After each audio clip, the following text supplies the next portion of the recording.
ನಮಸ್ಕಾರ. GTV news ಕನ್ನಡಕ್ಕೆ ಸ್ವಾಗತ. ನಾನು ನಿಮ್ಮ ವೆಂಕಟೇಶ್. ಮಾಗಡಿ ಪಟ್ಟಣದ ಹೊಂಬಾಳಮ್ಮನಪೇಟೆಯ ಲಕ್ಷ್ಮೀ ದೇವಾಲಯದಲ್ಲಿ ಕಾರ್ತಿಕ ಮಾಸದ ಪ್ರಯುಕ್ತ ದೀಪೋತ್ಸವ ಕಾರ್ಯಕ್ರಮವನ್ನು ಅದ್ದೂರಿಯಾಗಿ ನಡೆಸಲಾಯಿತು. ಈ ಕಾರ್ಯಕ್ರಮಕ್ಕೆ ಹೊಂಬಾಳಮ್ಮನಪೇಟೆಯ ಗ್ರಾಮಸ್ಥರು ಹಾಗೂ ಅಕ್ಕಪಕ್ಕದ ಗ್ರಾಮಸ್ಥರು ಭಾಗವಹಿಸಿ ದೀಪಗಳನ್ನು ಹಚ್ಚಿ ಸಂಭ್ರಮಿಸಿ ಲಕ್ಷ್ಮೀದೇವಿಯ ದರ್ಶನ ಮಾಡಿ ಪುನೀತರಾದರು.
ಲಕ್ಷ್ಮೀ ಬಾರಮ್ಮ ನಮ್ಮಮ್ಮ ನೀ ಸೌಭಾಗ್ಯದ ಲಕ್ಷ್ಮೀ ಬಾರಮ್ಮ. ಹೆಜ್ಜೆ ಮೇಲೊಂದೆಜ್ಜೆ ನಿಕ್ಕುತ್ತ ಗೆಜ್ಜೆ ಕಾಲ್ಗಳ ಧ್ವನಿಯ ಮಾಡುತ್ತ ಸಜ್ಜನ ಸಾಗೋ ಪೂಜೆಯ ಮೇಲೆ ಗೆಜ್ಜೆಗೆ ಒಳಗಿನ ಬೆಣ್ಣೆಯಂತೆ ಭಾಗ್ಯದ ಲಕ್ಷ್ಮೀ ಬಾರಮ್ಮ ನಮ್ಮಮ್ಮ ನೀ ಸೌಭಾಗ್ಯದ ಲಕ್ಷ್ಮೀ ಬಾರಮ್ಮ.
ಮಾಗಡಿ ಪಟ್ಟಣದ ಹೊಂಬಾಳಮ್ಮನ ಪೇಟೆ ಮಹಾಲಕ್ಷ್ಮಿ ದೇವಾಲಯದಲ್ಲಿ ಕಾರ್ತಿಕ ಮಾಸದ ಅಂಗವಾಗಿ ಅಗ್ನಿ ವಂಶಕ್ಷತ್ರಿಯ ತಿಗಳಗೌಡ ಸಮುದಾಯದವರು ಇವತ್ತು ದೀಪೋತ್ಸವವನ್ನು ಆಚರಣೆ ಮಾಡ್ತಾ ಇದ್ದೀವಿ. ಈ ಸಮುದಾಯದ ಯಜಮಾನ ಗೌಡರಾದಂಥ ರಂಗಯ್ಯನವರೇ ತಮ್ಮ ಅನಿಸಿಕೆಯನ್ನು ಹಂಚಿಕೊಳ್ಳಿ, ಮಾತಾಡಿ. ನಾವು ಹೊಂಬಾಳಪೇಟೆ ಈ ಹೊಂಬಾಳಪೇಟೆ ಹುಟ್ಟಿದಾಗಲಿಂದ ಈ ಲಕ್ಷ್ಮೀ ದೇವಸ್ಥಾನ ಲಕ್ಷ್ಮೀ ದೇವರು ಹೊಂಬಾಳಪೇಟೆಯಲ್ಲಿದೆ. ಆದರೆ ಹಿಂದೆ ಏನು ಮಾಡ್ತಾರೆ ನಮಗೆ ಗೊತ್ತಿಲ್ಲ. ನಾವು ಇಲ್ಲಿಗೆ ಯಜಮಾನರಾದ ಮೇಲೆ ಊರಿಗೆ ನಾವು ಈ ದೇವಸ್ಥಾನ ಕಟ್ಟಿ ಹಿಂದ್ಗಡೆ ಜೀರ್ಣೋದ್ಧಾರ ಇದು ದೇವಸ್ಥಾನ ಎಲ್ಲ ಬಿದ್ದೋಗಿತ್ತು. ತಿರುಗಿ ಜೀರ್ಣೋದ್ಧಾರ ಮಾಡಿ ಬೇರೆ ಜಾಗದಲ್ಲಿ ದೇವಸ್ಥಾನ ಕಟ್ಟಿ ಈಗಾಗಲೇ 20 ವರ್ಷ ಆಯಿತು. 20 ವರ್ಷದಿಂದ 15 ವರ್ಷದಿಂದ ನಾವು ದೀಪ ಆರಾಧನೆ ಮಾಡ್ತಾಯಿದ್ದೀವಿ. 15 ವರ್ಷದಿಂದ ಮಾಡ್ತಾಯಿದ್ದೀವಿ. ಈಗ ಇನ್ನೂ ಮುಂದೆ ಹೊಂಬಾಳಪೇಟೆಯಲ್ಲಿ ಇದು ಯಾರು ಒಬ್ಬರದೇ ಏನಲ್ಲ, ಇದು ಸತ್ತು ಇಡೀ ಗ್ರಾಮಕ್ಕೆ ಸೇರಿರ್ತಕ್ಕಂಥ ಸತ್ತಾಗಿರೋದ್ರಿಂದ ದೇವಸ್ಥಾನ ಆಗಿರೋದ್ರಿಂದ ಎಲ್ಲ ಜನರು ಸೇರಿ ನಾವು ಇದನ್ನು ದೀಪೋತ್ಸವವನ್ನು ಉದ್ಘಾಟನೆ ಮಾಡ್ತಾಯಿದ್ದೀವಿ. ಅದಕ್ಕೋಸ್ಕರ ದಯವಿಟ್ಟು ಎಲ್ಲರೂ ಬಂದಿದ್ದಾರೆ, ಇನ್ನೂ ಬರಬೇಕಾಯಿತು, ಬರ್ತಾರೆ, ಅದ್ರ ಬಗ್ಗೆ ಏನಿಲ್ಲ. ನಾವು ಮುಂದೆನೂ ಇದೇ ಥರ ನಾವು ಇರೋವರೆಗೂ ಆಚರಣೆ ಮಾಡ್ಕೊಂಡು ಹೋಗ್ತಾ ಇರ್ತೀವಿ. ಮುಂದೆ ಮಕ್ಕಳು ಪಾಡು ನಮಗೇನು ಗೊತ್ತಿಲ್ಲ, ಅದು ನಾವಿರೋವರೆಗೂ ಮಾಡ್ಕೊಂಡು ಹೋಗ್ತೀವಿ ಸರ್. ಯಜಮಾನ್ ರಂಗಯ್ಯನವರು ಅಗ್ನಿವಂಶ ಕ್ಷತ್ರಿಯ ಕುಲದೇವತೆಯಾದ ಮಹಾಲಕ್ಷ್ಮಿ ದೇಗುಲದಲ್ಲಿ ನಡೀತಕ್ಕಂಥ ಹಬ್ಬ ಹರಿದಿನಗಳ ಬಗ್ಗೆ, ಕಾರ್ತಿಕ ದೀಪೋತ್ಸವದ ಬಗ್ಗೆ ಪರಂಪರೆಯನ್ನು ವಿಸ್ತರಿಸಿದ್ದಾರೆ. ಈ ಸಮುದಾಯದಲ್ಲಿ ಭೂಮಿಯನ್ನೇ ನಂಬಿ ತೋಟ ತುಡಿಕೆಯನ್ನು, ಹೂವು ತರಕಾರಿಯನ್ನು ಮಾಡಿಕೊಂಡಿರ್ತಕ್ಕಂಥ ಸಮುದಾಯ ಇದು. ಮಕ್ಕಳಿಗೆ ಅಕ್ಷರದ ಅರಿವನ್ನು ನೀಡಬೇಕು. ಇತರ ಎಲ್ಲ ಸಮುದಾಯದೊಂದಿಗೆ ಕೂಡಿ ಬಾಳುವುದನ್ನು ರೂಢಿಸಿಕೊಳ್ಬೇಕು. ಸರ್ಕಾರದಿಂದ ಬರ್ತಕ್ಕಂಥ ಸವಲತ್ತುಗಳನ್ನು ತೆಗೆದುಕೊಳ್ಳೋಕೆ ಮುಂದೆ ಆಗಬೇಕು.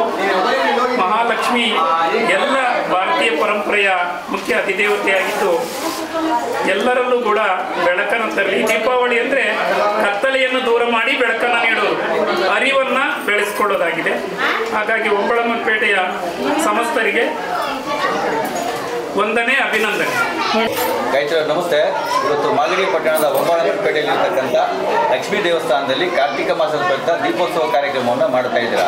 ಆ ಕಾರ್ಯಕ್ರಮದ ಬಗ್ಗೆ ಹೇಳಿ. 15 ವರ್ಷದಿಂದನೂ ಸುಮಾರು 15 ವರ್ಷದಿಂದನೂ ನಾವೀಗ ಕಾರ್ತಿಕ ಮಾಸನ ಆಚರಿಸ್ಕೊಂಡು ಬರ್ತಾ ಇದ್ದೀವಿ ಸರ್.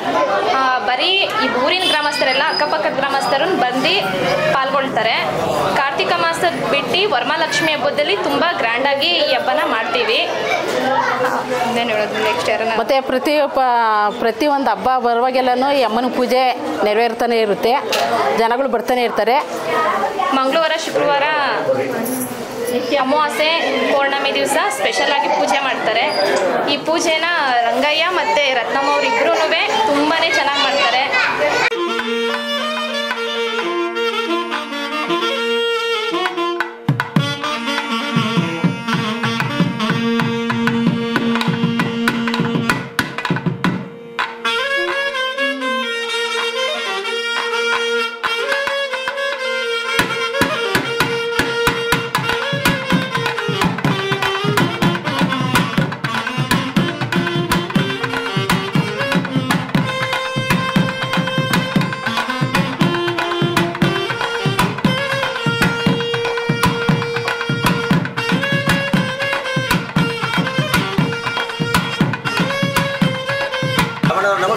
ನಮಸ್ತೆ. ಇವತ್ತು ಮಾಗಡಿ ಪಟ್ಟಣದಲ್ಲಿರ್ತಕ್ಕಂಥ ಹೊಂಬಾಳಮ್ಮನ ಪೇಟೆ ದೇವಸ್ಥಾನ ಲಕ್ಷ್ಮೀ ದೇವಸ್ಥಾನದಲ್ಲಿ ದೀಪೋತ್ಸವ ಕಾರ್ಯಕ್ರಮ ನಡೀತಾ ಇದೆ ಸರ್. ಅದ್ರ ಬಗ್ಗೆ ಹೇಳಿ ಸರ್.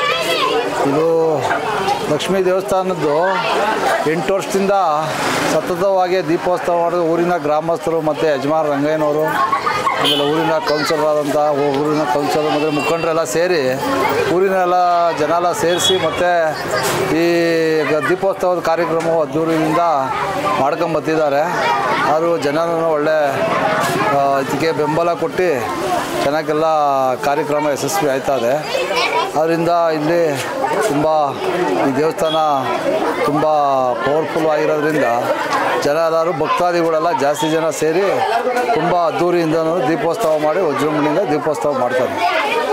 ನೀವು ಪುರಸಭಾ ಸದಸ್ಯರಾಗಿ ಈ ದೇವಸ್ಥಾನದ ಅಭಿವೃದ್ಧಿಗೆ ಏನೆಲ್ಲ ಕ್ರಮ ತಗೊಂಡಿದ್ದೀರಾ? ಈ ಪುರಸಭಾ ಸದಸ್ಯರಾಗಿ ದೇವಸ್ಥಾನಕ್ಕೆ ನಮ್ಮ ಕೈಲಾಗಿದ್ದೆಲ್ಲ ಸಹಾಯ ಮಾಡಿ ಮತ್ತು ಈ ಜೊತೆಯಲ್ಲಿದ್ದು ಸಹಕರಿಸಿ ನಾವು ದೇವಸ್ಥಾನದ ಸನ್ನಿಧಿಗಳ ಜೊತೆಯಲ್ಲಿ ಇದ್ದೀವಿ ಅಂತ ಹೇಳಕ್ಕೆ ಬಯಸ್ತೀನಿ.